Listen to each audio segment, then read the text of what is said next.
Bismillahirrahmanirrahim. Hadis yang diriwayatkan oleh Abu Dawud dan Ahmad dan disahihkan oleh Syekh Albani melalui Thauban radhiyallahu anhu, qala Rasulullah sallallahu alaihi wasallam, bahwasanya Rasulullah SAW bersabda, yushiku al-umama an tada'a alaikum kama tada'a al-akalatu ila qas'atiha. Kata Nabi SAW, hampir saja para umat, maksudnya yang kafir, sesat, yang bermaksiat, mengurumuni kalian dari berbagai penjuru sebagaimana mereka berkumpul menghadapi makanan dalam piring. Jadi kalau ada makanan mau dihidangkan lalu dipanggil, ayo makan yuk. Maka mereka sama-sama saling ngeroyokin satu nampan itu kan. Nabi SAW menggambarkan kita seperti nampan di makanan itu umat Islam ini. Gitu kan. Faqala qailun min killatin nahnu yawma idin. Maka salah seorang mengatakan, ya Rasulullah, apakah pada satu kami sedikit? Kenapa para sahabat menanyakan ini teman-teman sekalian? Karena memang di zaman beliau saja, di zaman Nabi Muhammad SAW, umat Islam sedikit sekali. Kota Madinah kota yang kecil ya, dibandingkan kota-kota umat Islam sekarang ini. Dengan jumlah sedikit, kota mereka kecil, persenjataan mereka masih sederhana. Orang-orang kafir pada ketakutan dengan kaum muslimin. Ya. Merasa segan. Maka sahabat ini mengatakannya, Rasulullah, waktu kami dikeroyokin itu nanti, apakah jumlah kami sedikit?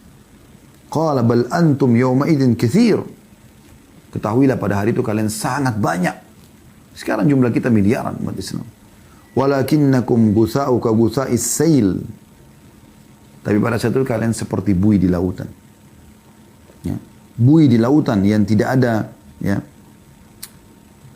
atau sampah yang dibawa oleh air hujan.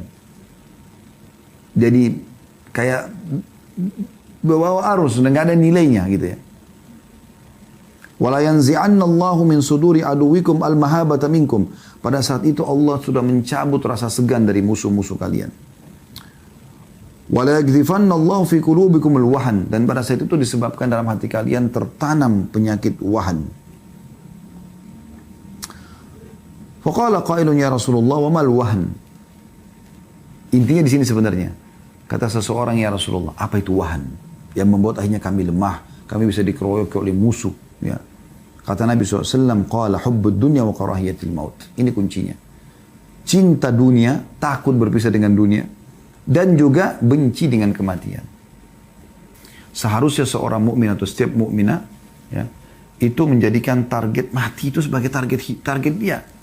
Karena dengan mati, dia akan menjadi orang yang menuju kepada kehidupan abadi. Bertemu dengan Tuhannya, bertemu dengan Rasulullah SAW, melihat hasil amalnya. Nabi SAW mengingatkan dalam banyak hadis agar jangan kita terlalaikan dengan dunia dan selalu ingat tentang kematian karena dia setiap saat bisa datang. Di antaranya hadis yang masyhur riwayat An-Nasai, riwayat Tirmidzi, Ibnu Majah, riwayat Ahmad. Ya. Dan hadis ini dinilai hasan sahih, ya, menurut Syekh Albani. Yaitu hadis Abu Hurairah radhiyallahu anhu di mana Nabi SAW bersabda, "Aktsiru dzikra hadhimil ladzat." Artinya perbanyak mengingat pemutus kelezatan dunia. Saya mati. Ingat setiap saat kita akan mati, ya. Dan dalam kisah yang lain Ibnu Umar radhiyallahu anhu menceritakan, qala kuntu ma'a Rasulillah sallallahu alaihi wasallam faja'ahu rajulun minal ansar. Saya pernah duduk bersama Rasulullah SAW dan datanglah seorang laki-laki dari Ansar. Ya. Fasallama ala Nabi SAW, dia mengucapkan salam pada Nabi SAW. Thumma qala, kemudian dia berkata, ya Rasulullah, ayyul mu'minina afdal. Siapakah orang beriman yang paling baik, yang paling afdal, paling Allah cintai, paling besar pahalanya, paling mulia kedudukannya, paling tinggi derajatnya. Itu maknanya semua. Qala ahsanuhum khuluqa. Yang paling baik akhlaknya. Santun, ramah, dermawan, semuanya kebaikan-kebaikan ada padanya. Qala fa'ayyul mu'minina akyas. Lalu siapa orang mukmin yang paling cerdas? Qala aktsaruhum lil maut dzikra. Orang mukmin yang paling banyak mengingat kematian. Wa ahsanuhum lima ba'du isti'dada ulaikal akyas. Dan yang paling banyak punya persiapan yang nanti dihadapi setelah kematian. Maksudnya amal saleh, iman dan amal saleh. Maka mereka lah orang-orang yang paling cerdas. Ya. Hadis ini diriwayatkan di Ibnu Majah dan dinyatakan hasan. Juga dalam hadis Nabi SAW Yang mengingatkan kepada kita bagaimana caranya agar kita lebih khusyuk dalam sholat, kita lebih semangat dalam ibadah. Mengingat kematian. Kalau kita akan kembali, waktu kita terbatas. Ya. Dan ingat teman-teman sekalian, umur kita sebenarnya yang sudah berlalu. Itu umur kita yang sebenarnya. Kayak saya umur 46 tahun, inilah umur saya sebenarnya. Ini yang sudah pasti sudah saya laluin, sudah saya pakai gitu. Tinggal kalau di atas amal soleh kita berharap Allah kabulkan. Kalau ada dosa kita tinggal bertobat dan istighfar kepada Allah. Segera sebelum datang ajal.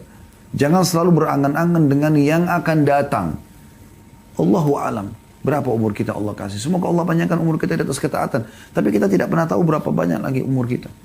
Jangan terus-menerus lalai. Selalu berangan-angan ulang tahun, ulang tahun, ulang tahun. Lalu dirayakan seperti orang-orang kafir. Ini melalaikan. Makanya para ulama melarang acara ulang tahun itu. Karena memang melalaikan orang. Tiup lilin, kue, pesta-pesta. Apalagi kemaksiatan dilakukan. Subhanallah, orang Islam bukan seperti itu keadaannya. Makin bertambah umur berarti makin dekat dia dengan liang lahatnya. Saya dan Anda semua sedang menuju ke liang lahat. Kita tidak tahu siapa yang betul jatuh ke liang lahat tersebut.